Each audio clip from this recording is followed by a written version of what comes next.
Historical Association for inviting me, and the University of Plymouth History Department.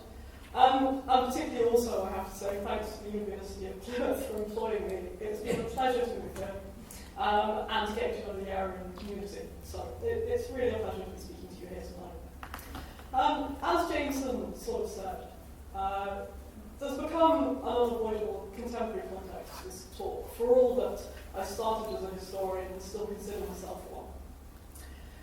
In truth, in a hypothetical world, where the last 4 years hadn't happened, 5 really now, but I've still been continuing my research, I'd probably still be giving the same talk.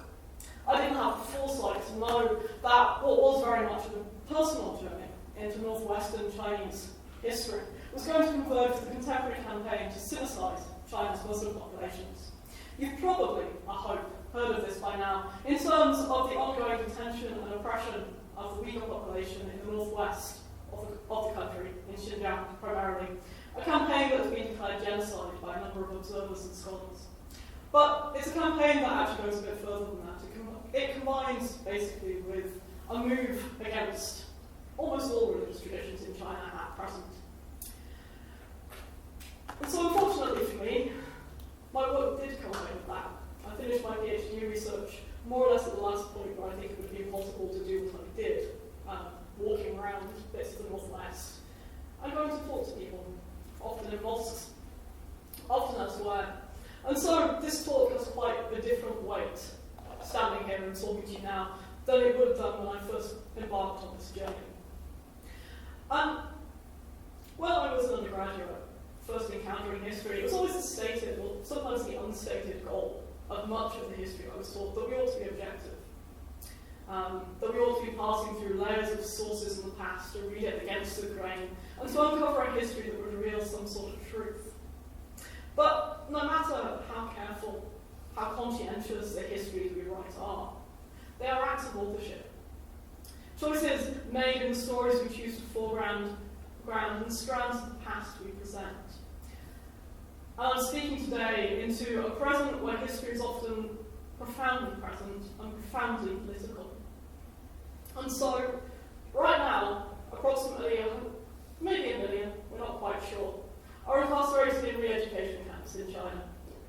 And Chinese Muslims are being pressured to synthesize, to become more Chinese, so they weren't Chinese enough in the first place. Mosques demolished for not looking Chinese enough. Their dress policed, communities surveilled. And the history I'm seeking to explore here today has really uncomfortable resonances. And I want to face that head on. Like, standing here, talking to you today is a choice, basically. And so the parallels with my work, going back to the history of a 19th century rebellion, feel really uncomfortably on the nose, actually.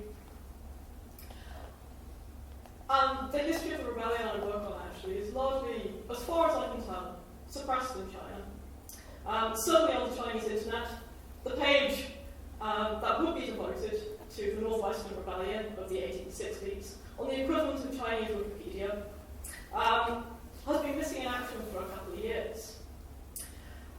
And one of the things I'm interested in is how that silence, that gap around a contemporary silence about historical events, allows space for basically retellings of the past that I'm not comfortable with to flourish in their absence. And that's a theme I'll return to at the end of this lecture.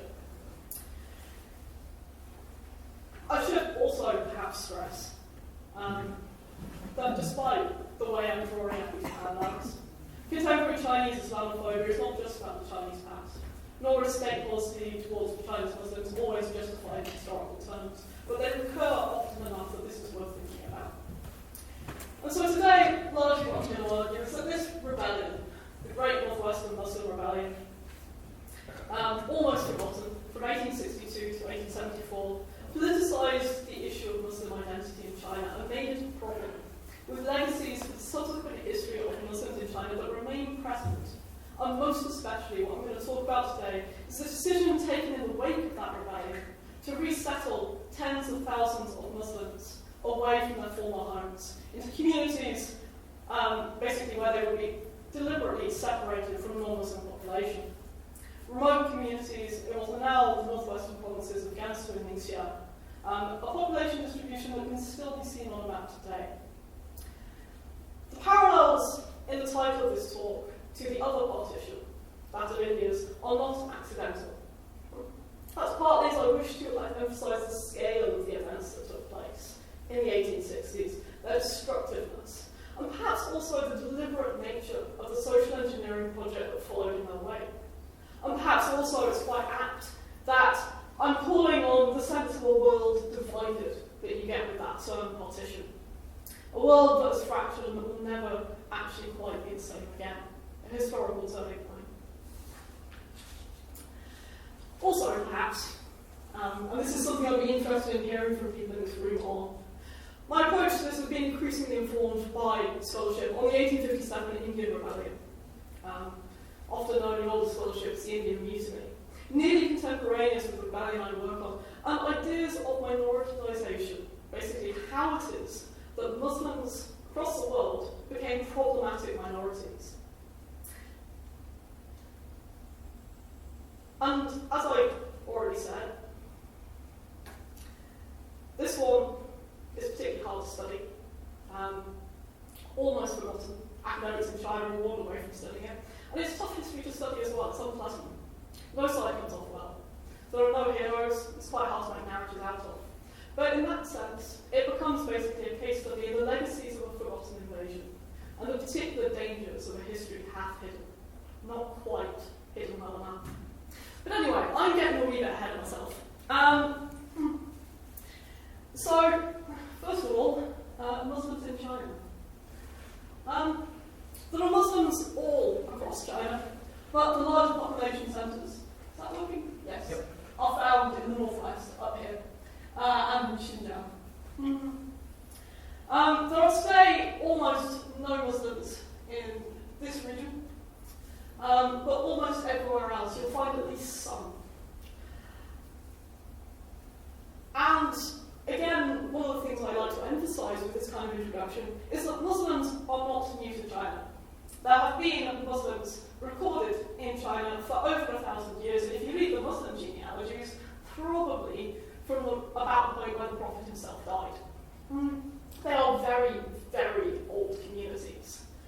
Certainly in the area that I particularly work on, which is more or less here, the mosques are the oldest remaining buildings in those communities. They predate the Tibetan Buddhist monasteries, in some cases really by a solid 300 to 400 years. I should also basically make a distinction in terms of what I am talking about. Today I'm talking primarily about the group that are now known as the Hui, Chinese-speaking Muslims, who are classed in modern China as a separate ethnic group from Japan, and who number about 20 million. They are a different group from the exotic Muslim population of Xinjiang that you've probably heard about in the news. They speak a different language. They look a wee bit different, and culturally they're basically slightly more Central Asian than the group I'm talking about. But if you are interested in the history of the same rebellion in Xinjiang instead, I highly recommend a book called Land of Strangers by Eric Schlüssel. And to go back to that idea of China actually as a place in which Muslims have been for centuries, it makes sense actually to think of it in terms of a Muslim religious geography, particularly to the northwest of China, where we get those concentrations of Muslim population. Or rather, maybe you could describe it as a geography of trade routes, especially prior to the 19th century. Networks of mosques and Sufi shrines that ran along the Hershey corridor, or rather the routes of the old Silk Road, so up from the ancient sort of Chinese capitals of Xi'an, up here and out into Central Asia. Or the routes that ran south from Lanzhou down into the Tibetan Plateau, and as far away as Lhasa, and from Lhasa over the mountains to India. It's a geography that's alive with movement. It is one that lives in terms of networks of caravans, of preachers who travel those routes and connect different places together. And it's quite different, actually, from the conceptions of Chinese empire. Modern or pre-modern, all of which tend to be very statist. They're focused on Beijing, they're focused on the borders of the administrative divisions. This is a different world to that. And I join some of my fellow scholars in emphasising that Muslims in pre-modern China cannot be seen entirely as a community apart.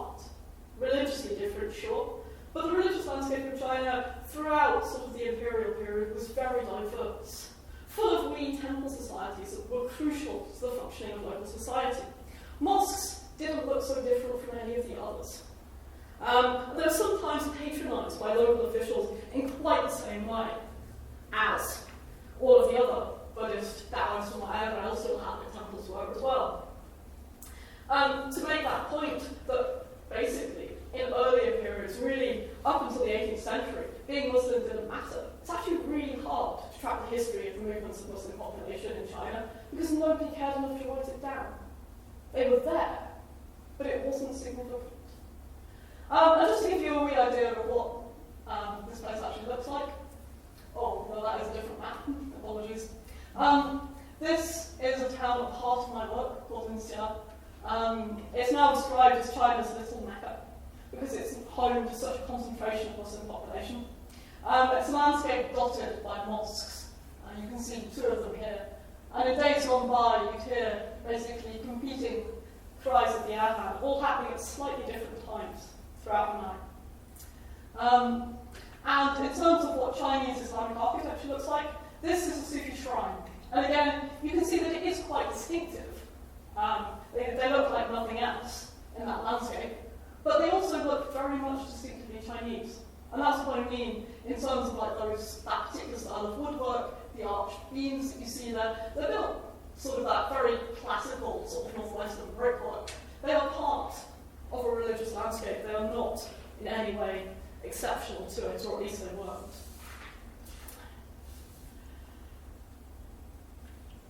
And likewise, in terms of the way in which sort of Islam was integrated into this religious world, a lot of these Sufi shrines would have been basically located with respect to geomantic principles, so feng shui.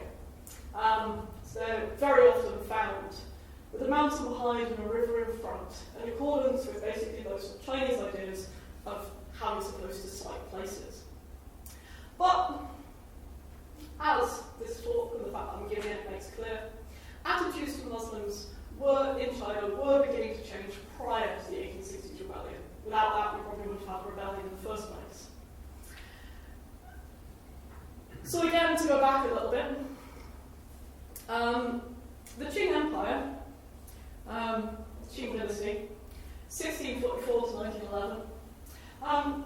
Crucial things to note about them: they were Manchu, which means they were not Han. And as a result, especially given like these spaces of that empire, the ruling philosophy held broadly to the principle that different laws and governments were appropriate for different people.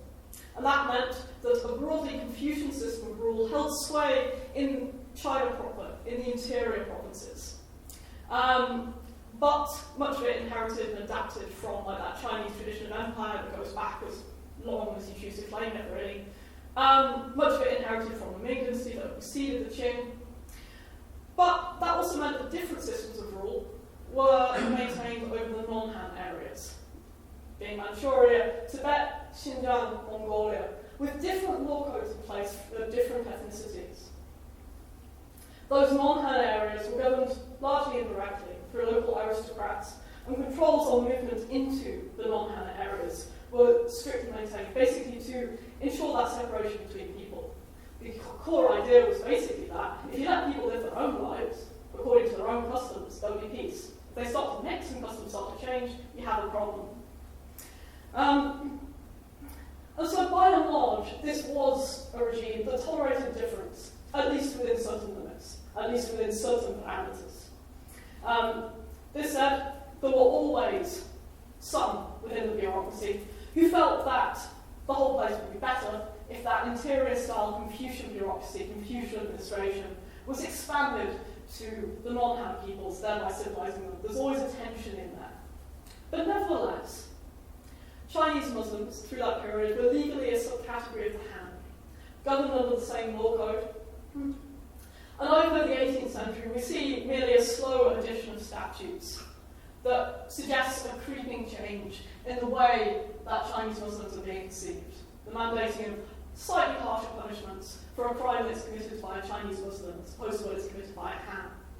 But still, I would argue, whilst that is a response to officials who complain that they can't get into Chinese Muslim communities to police them. I would argue that nevertheless, the overall tenor of this is that Chinese Muslims are not particularly different. They are not a separate people.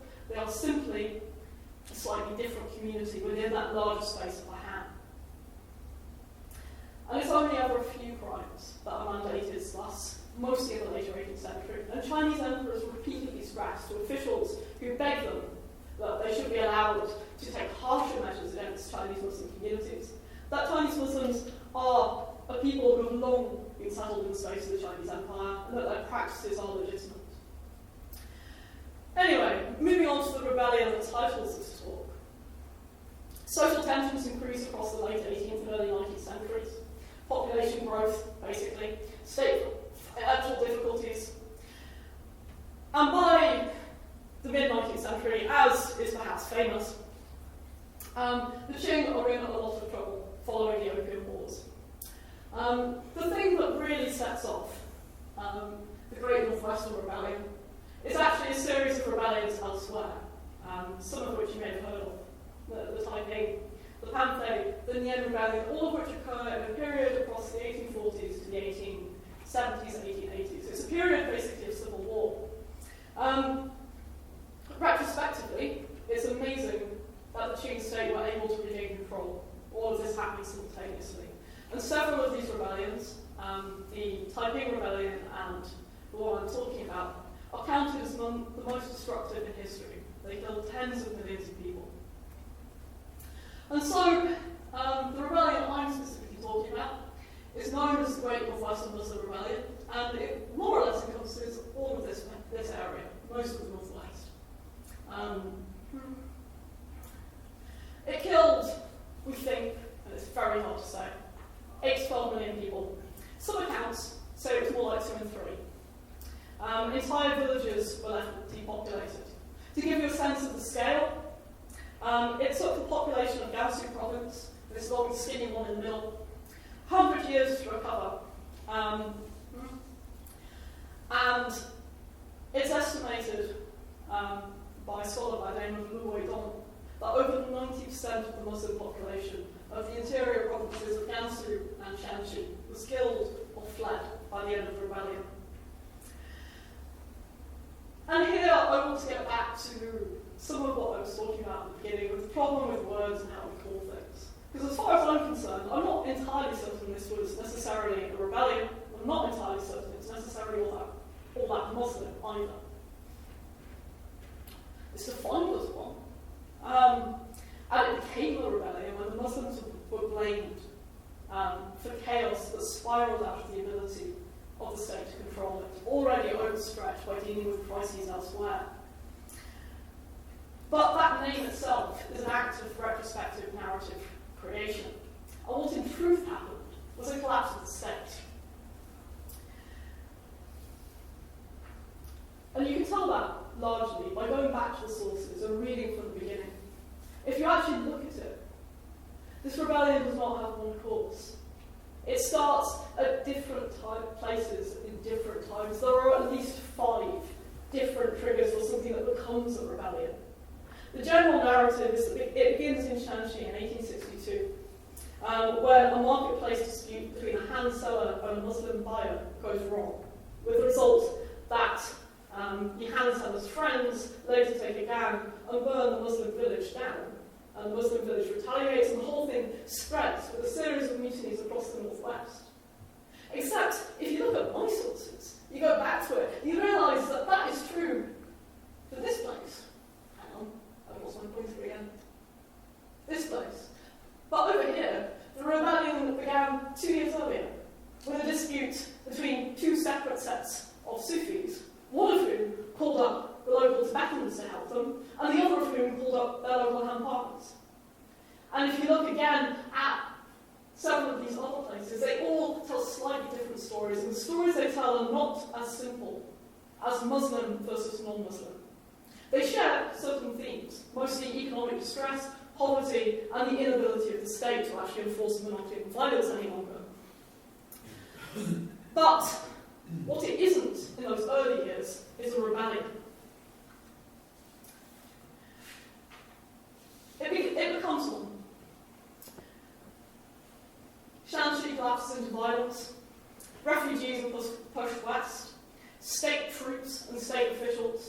argue that it is the Muslims to blame. The Muslims, therefore, somewhat understandably, mostly take up arms to defend themselves against the state. Elsewhere, everybody else takes up arms too. In Acts, if you go back to the sources, you'll find as banditry. But if you look at that without reading it through that lens, why are one set of groups rebels and the other lot bandits? The violence itself becomes a process. You can see in certain towns, one in Didar, where an attempted alliance between Han and Muslim breaks down. Originally they have a pact that they will not go to war, that they will hold the walls. And a series of rumours catalyses that. News of what is happening further to the east. Until the point where the Muslims in the town are massacred by the Han, preemptively, so it is claimed, to prevent an attack that they have heard is going to come against the city. Some cities don't so much fall as they are abandoned. And the Muslims throughout this, they never unite. By 1866, there are 4 separate Muslim centres that have emerged across the northwest, none of which ever coordinate. And there is a complicated set of involvement from Tibetan and Han forces throughout. And all of this is separate to the Muslim rebellion that happens in Xinjiang at the same time, which has a separate course, and that is a story that I am not going to tell tonight. After years of fighting, Zhou Zongtang, in fact, at the moment, I know I have slides for this. After years of fighting, hopefully, no.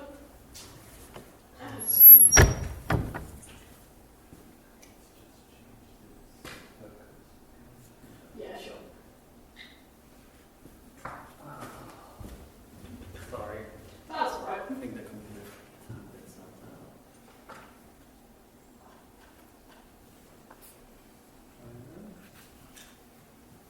There we go. Oh, yeah. Sorry about it.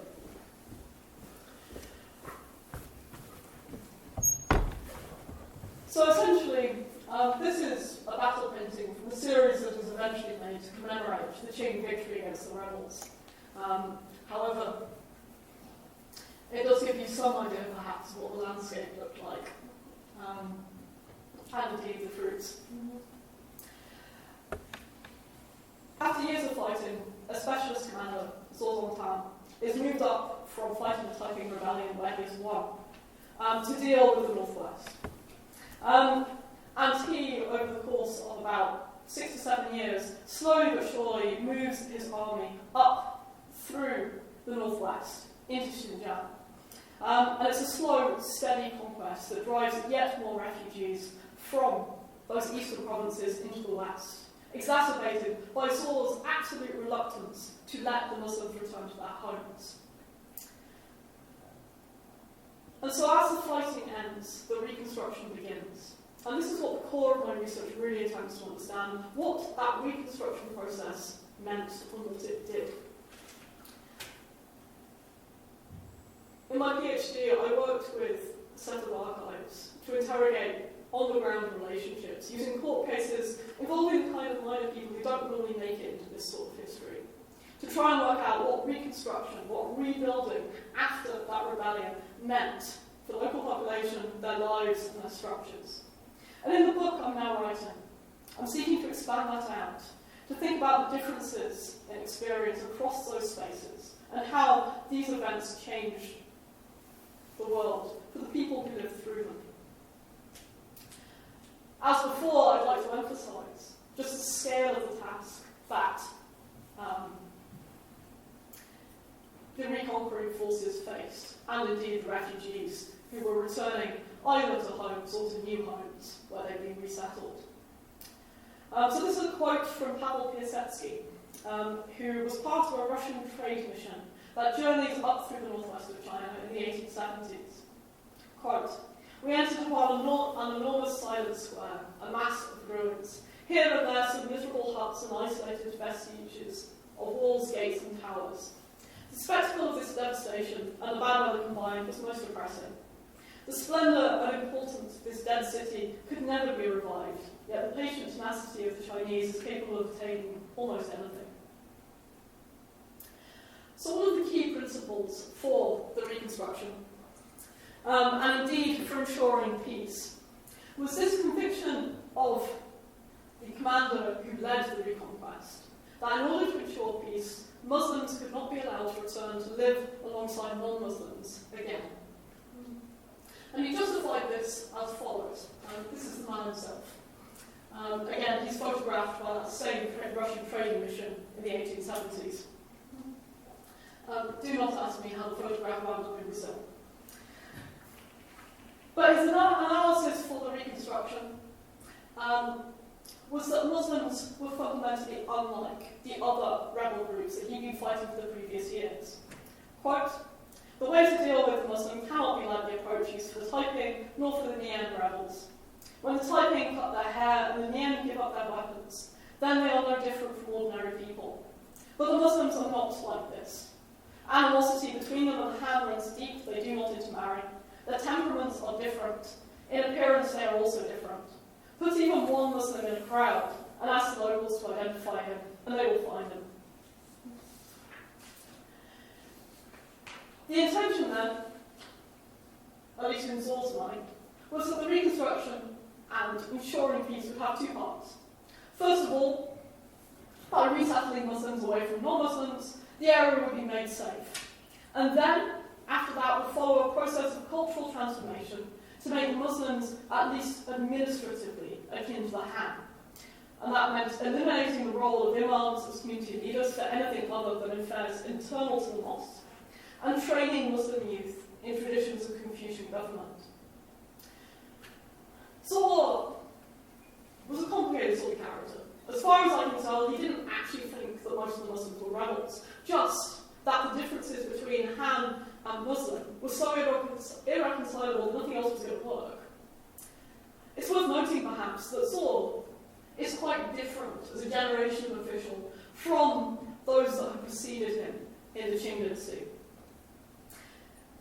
Under that previous principle of rule that I've been talking about, where basically the Qing believed in different rule for different sorts of people, the borderlands in the northwest have mostly been staffed by Mongol or Manchu officials. Zor, by contrast, hadn't come up through the normal channels of government at all, by which, generally speaking, in China you had to pass a famously terrifying exam in order to qualify for a job. He was, in many respects, a self-made Han. He'd risen to official position, I'm sorry, through service to the state, fighting against the Taiping. His was a career that wouldn't actually have happened without those crises of the 19th century. And as a result, he was a man who had a very different set of philosophies to anybody who had preceded him. As a result, he has what's been termed a sino-normative outlook of the world. That position that basically everything would be much easier if everybody was a wee bit more Confucian, according to his definition of Confucianism, which, as with all of these things, is a very broad philosophy in itself. The army he commanded was also a slightly different sort of army. Unlike previous armies, it was one that had been raised all from his local districts because they'd started fighting the rebellion that threatened his home. They were all from Hunan, which is further to the east in China. And as a result, although they were working for the Qing, this was an army that was quite different from the official state armies, in which basically the structure worked very hard to ensure that nobody had a relationship with anybody else, because that way they couldn't rebel against the dynasty. This was an army in which they shared an origin, and they shared largely a religious outlook as well. The gods they worshipped often were tied to their hometowns, and they were personally tied to each other. And they understood largely, Zor and the officials who came with him, the crisis of the emperor at the time in profoundly spiritual terms, often. They saw this as a crisis that threatened all of China, and that this was a moral crisis, not just one of poverty or one of despair, one that basically, to reform the country, you're going to have to reform yourselves.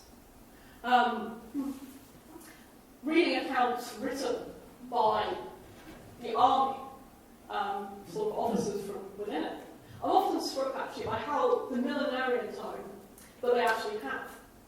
They are full of ghosts and gods and demons and omens and the need to save the world. Precisely, actually, the kind of language you'd expect from the supposedly religious rebels they're supposed to be fighting, the Muslims and the Taiping, who are often described as being Christian. And hence, solutions to the conflict were going to be grounded in a vision of moral order. It also needs to be understood as an occupation, as you can see here, very much. This is quarters for Qing troops in Gansu in 1875. And they dominated civil positions in the Northwest throughout the remainder of the 19th century. So they had that opportunity, basically that continuity of governance, to really make an impact. But I'd now like to turn to, perhaps, the core of this talk, the resettlements. So Muslims were not permitted, that is a map of all religious sites in China. The green are mosques, and this is a modern map, so it gives you an idea of the contemporary distribution of Muslim population. Muslims, no, that is really not the map I wanted, I'll return to that one. So Muslims were not permitted to return to this area. And you can see that very clearly today.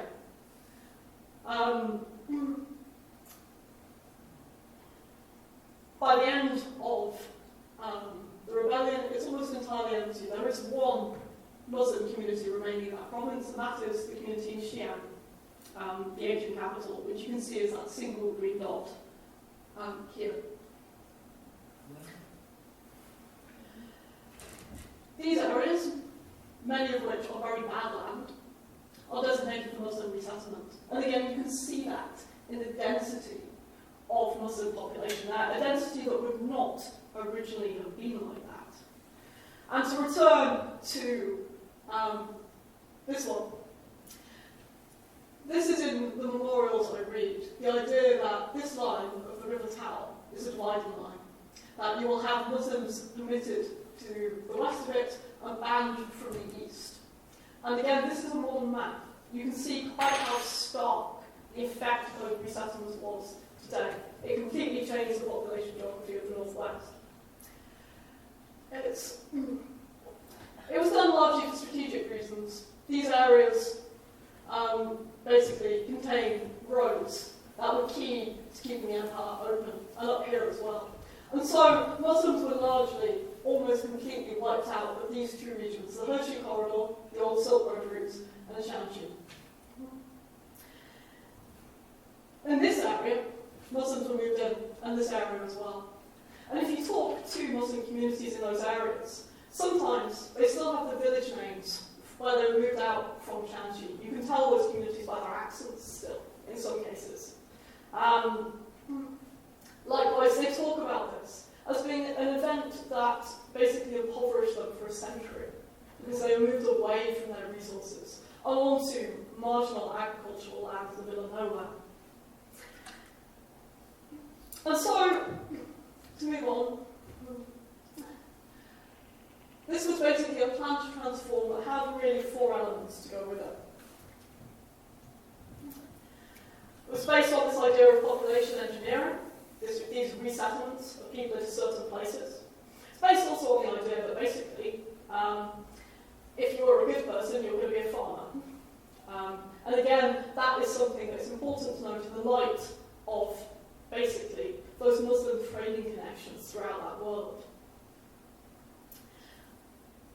And those resettlements remade the Northwest completely. They remade the religious traditions in ways that I don't really have time to explore today, but will be very happy to talk about if anybody ever asks me.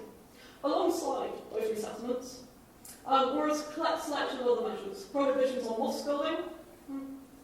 Committees were permitted to repair existing sites, and newly resettled communities were permitted to build a mosque. And the results of this were actually very complicated. In certain places, particularly the areas where Muslim population became denser, you actually see a resurgence of Islamic belief in Islamic communities, often in the hands of slightly different people.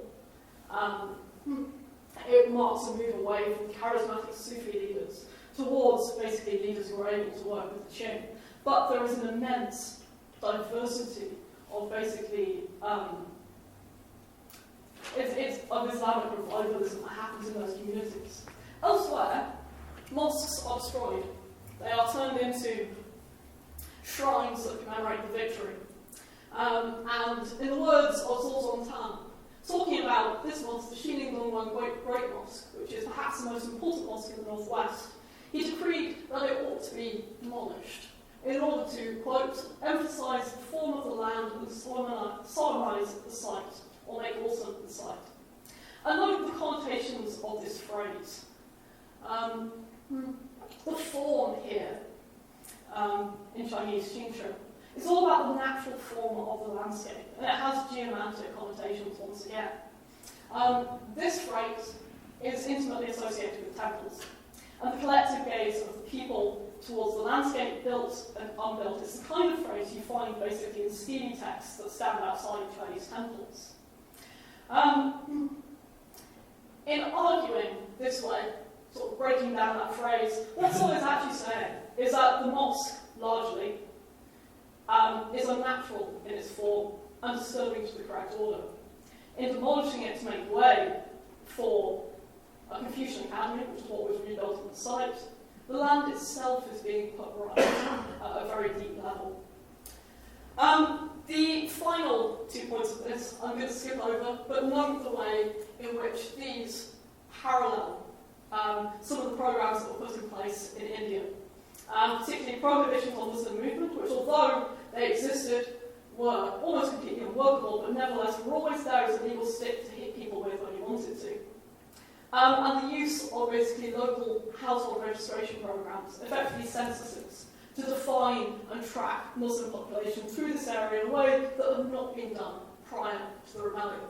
And programs of moral and educational reform, which again, the state did not have the capacity to carry out, but the intent was there, and the intent in this case mattered.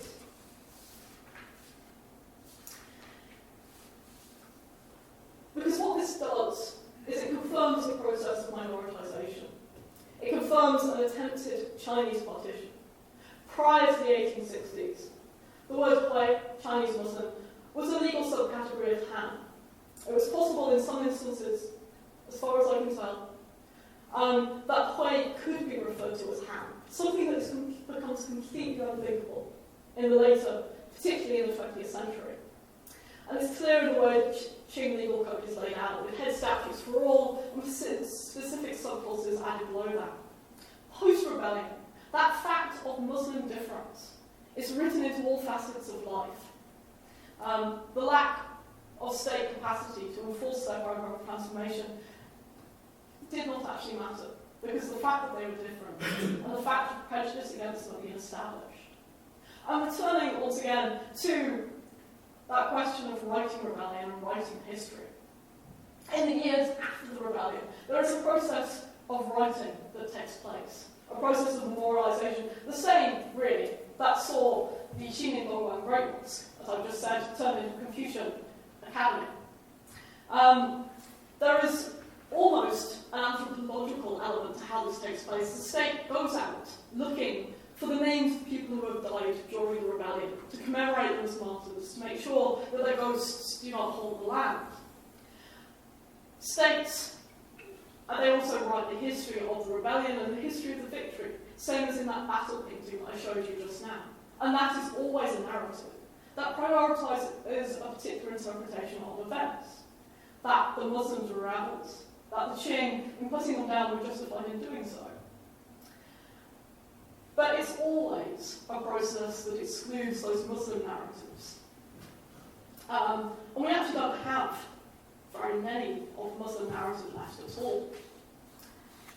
And so in that late 19th century moment, you see a history built up that is all about Muslim rebellion. It becomes set in a longer frame narrative of other Muslim rebellions that have taken place in China. Although if you actually look at these rebellions, they occur in dissimilar times and dissimilar places with dissimilar reasons. you put them together and you've created something that says Muslims in China rebel against the state. They are naturally going to refuse to live under the state by nature of their Muslimness. But it is, I would emphasise, a construction. And by the 1890s, this process of prejudice has advanced so far that the character Hui is once again being written with the dog radical, which sounds about as offensive as it is. Characters, adding elements to a Chinese character that indicate that it is related to animals, is something that had been banned by the Qianlong Emperor about 200 years earlier. There's a fair amount of water under the bridge today, since the processes I'm talking about. But this literature at this period has very present consequences. I completely forgot I had a conclusion slide there. I apologise.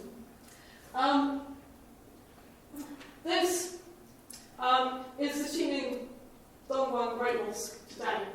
Or this is rather the Xining Dongguan Great Mosque as it was when I last saw it in about 2018.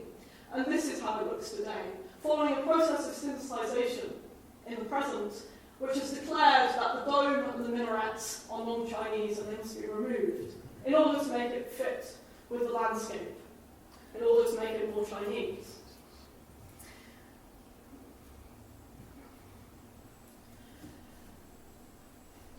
There's a movement, basically, of contemporary Islamophobes active in China, who are seeking to resurrect the history of the rebellion that I work on. They draw precisely on that late Qing history of writing rebellion, of writing the Muslims as rebels, and of the Han as victims, to portray the Northwestern rebellion as a suppressed Holocaust, a forgotten uprising in which the Muslims of Shanxi and Gansu attempted to exterminate the Han. The last time I was in Lanzhou, the place where I do most of my research, I shared a library with one of them. I watched, not brave enough to actually go and introduce myself, as day after day he and I copied the same text, intending to put them to very, very different ends. Out there, that body of history read uncritically, and the spaces in contemporary China, the things that you cannot talk about, the fact that this rebellion is not talked about at school, that there is not a good historical account out there, leaves spaces for this kind of Islamophobic writing to flourish, for this kind of interpretation where the idea that anything Islamic, like those minarets, could also be Chinese, becomes almost oxymoronic. And so I'm going to leave it there. Thank you for listening.